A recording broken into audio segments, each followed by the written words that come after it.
My name is Gwynne Robins. I'm Jewish. I was the Deputy Director of the Cape Jewish Board of Deputies. Now they've decided I'm too old to be Deputy Director, so now I'm called Senior Researcher. It's got nothing to do with this, but I'm going to tell it because it's a nice story. Soon after I joined the board, there was the Intifada with Palestine. And Reverend John Oliver and Muhammad Kaji were very worried that was going to lead to fighting in the streets of Cape Town.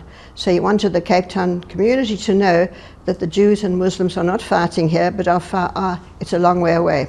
So I was called into a meeting and I was introduced to Muhammad Kaji and Reverend John Oliver, and I was asked to find 8 children between the ages of 8 and 12, and they must wear a kippah so their boys would look Jewish, and we had to bring them to the place where the Cape Town Interfaith Initiative was going to be.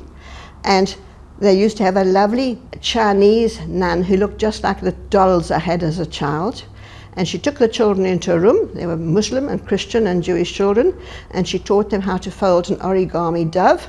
Then the children were all told to come back in the room and give the dove of peace to somebody they didn't know, with the exception of one Jewish boy who burst into tears and said, "It's his dove, he made it, he's not going to give it to anybody else." So that's how I got involved. That my director who had brought me in left soon afterwards, and I was asked to take over.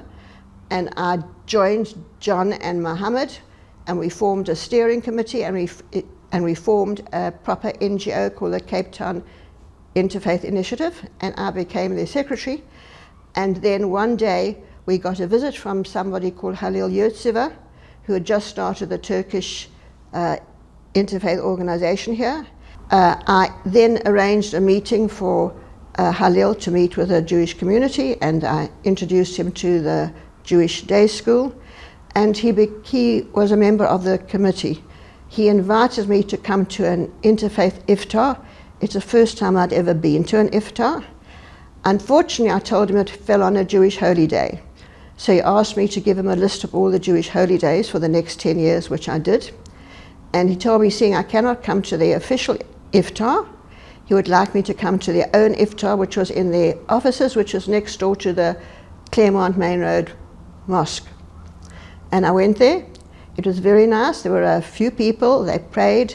There were a number of Turkish young women who were studying at the university here, because they were allowed to wear head coverings here and they weren't allowed to wear head coverings in Turkey. And that's how I got to know them. So the following year they invited me again, and this time they chose it to be a day that wasn't on a holy day.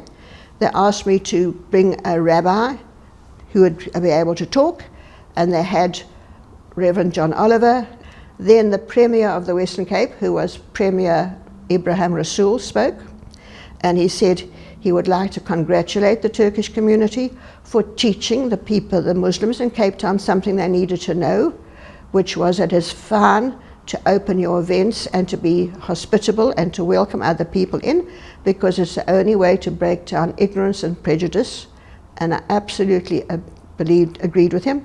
I was invited to an iftar of the Muslim youth movement, and it's all because the Hizmet group were the pioneers in letting the Cape Town Muslims know that one of the best ways to break down stereotypes.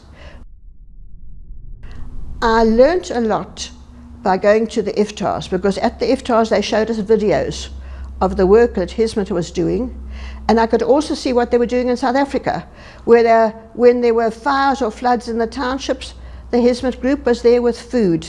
They'd started cookery demonstrations to teach people Turkish food, which is also breaking down things. I believe that ignorance is what causes prejudice.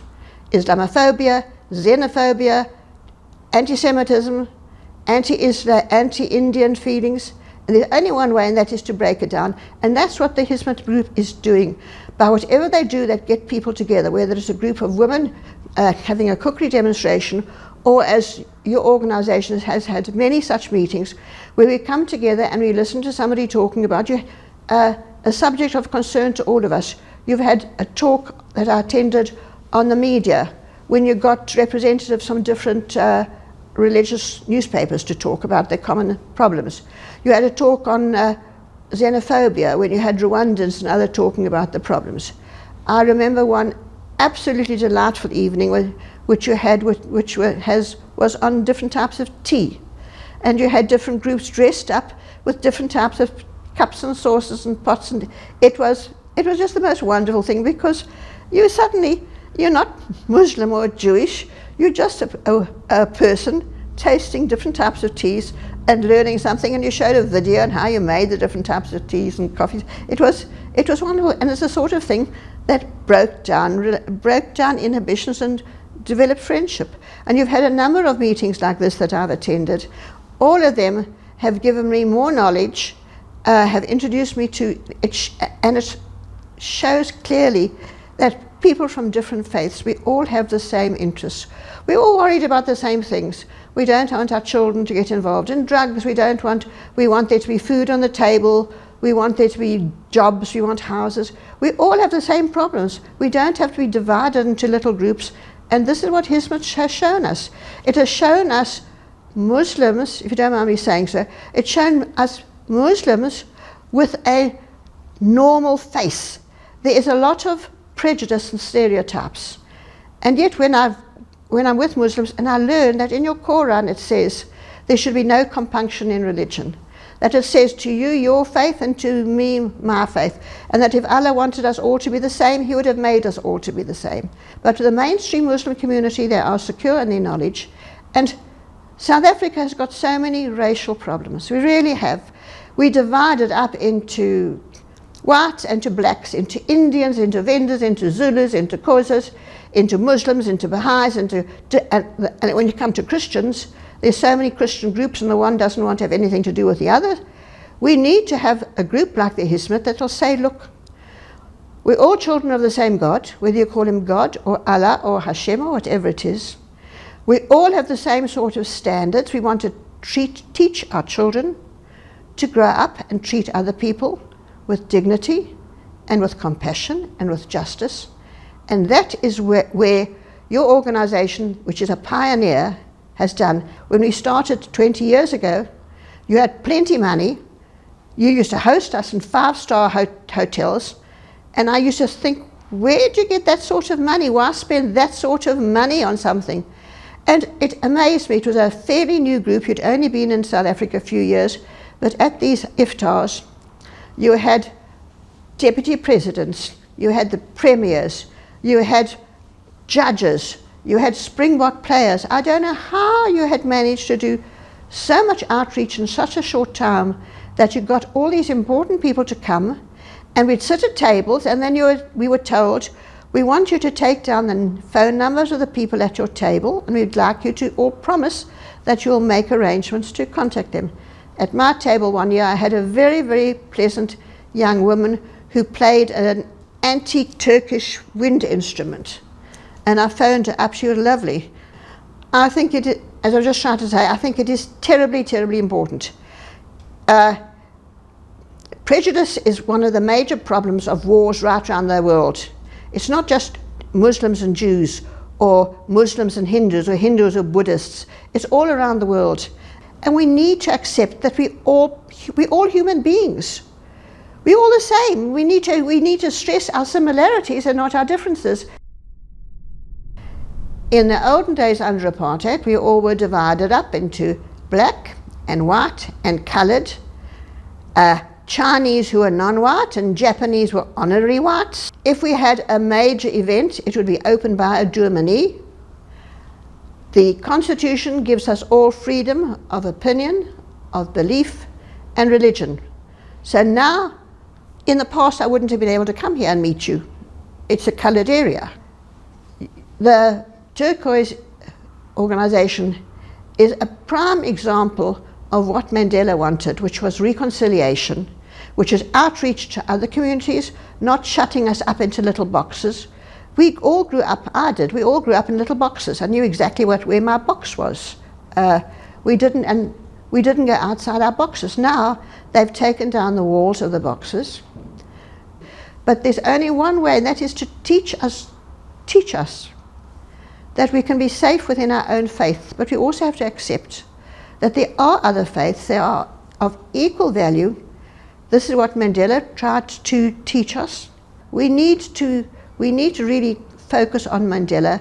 We need to try and teach reconciliation, and that, I think, is what your organisation is doing. I think the work that you are doing and the work that any interfaith organisation is doing is one of the most important things in South Africa, because what we are teaching is we're teaching people not to go and fight, rather to dialogue, rather to talk out your problems. Mandela's vision was a vision of reconciliation. He said, South Africa belongs to all who live in it.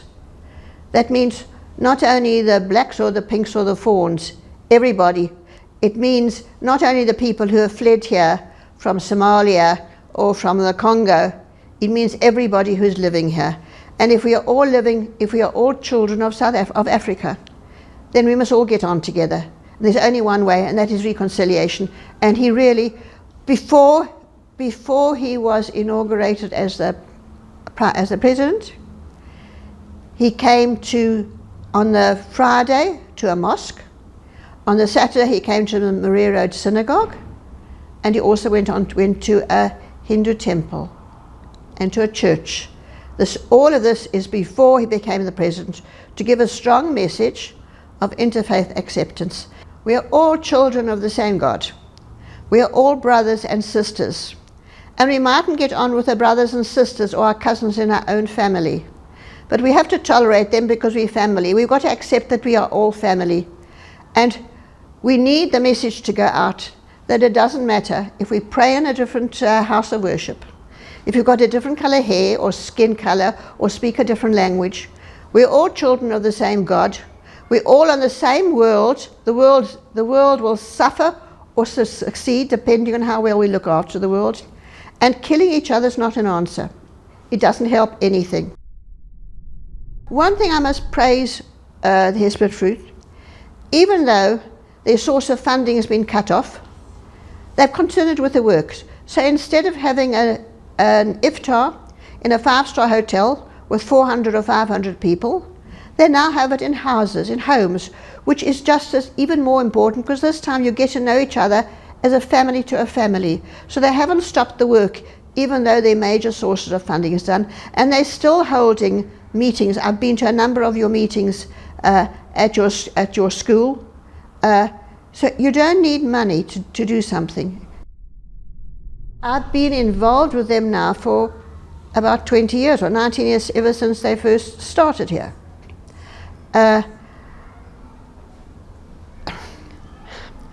I'm Jewish. I feel very strongly about what happened in Hitler's Germany.